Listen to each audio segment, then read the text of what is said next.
This is a band row hold. So I'm gonna get a band at about chest height on a rack or on a door anchor. I'm gonna grip this with thumbs up. I'm gonna get a nice stable base, so feet about shoulder width, a little bit of brace of the core because I don't wanna arch my back. So I'm bringing my rib cage down, bracing here.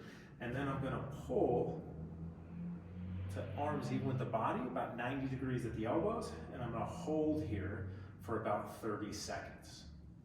What's happening, or what I wanted you to be thinking about as you're holding here, number one is I don't want the shoulders to creep up. So I want to hold shoulders as far from the ears as you can. Second, I'm thinking about trying to almost get my elbows to my pockets. So I don't want to get my elbows this far behind me and up. I want to get my elbows even with my body and down to my pockets as I feel like I'm opening my chest without arching my back.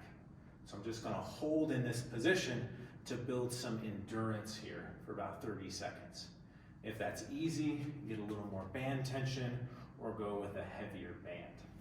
So why I'm doing this hold, or why I like these, a lot of times as people go to do a rowing motion, they just think about getting their elbow back as far as they can. The farther though the elbow goes back, often we'll see the elbow in a row go back and then up, and that gets the shoulder bunched up towards the ear and the chin. That often doesn't feel great on the shoulder and potentially the neck. And so we're trying to get a rowing motion where the elbow actually goes down as it goes back, and it stops about at the body, because for most people, if they start going further back, then it tends to arc back upwards, which is what we don't want. Also, with this long hold, we can maybe feel what the shoulder blades are doing. We want the shoulder blades to be down away from the ears. So one more time, set this up, get this band tension on, core on so I don't arch my back, and my elbows go back and down.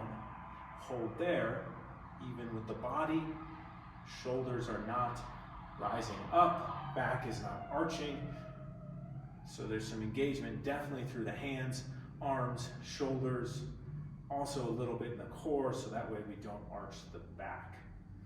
So that's another reason I'll use this, is in sometimes in low back rehab, folks can get back pain doing upper body movements, because often as they bring their arms back, their back starts to flare and starts to arch there.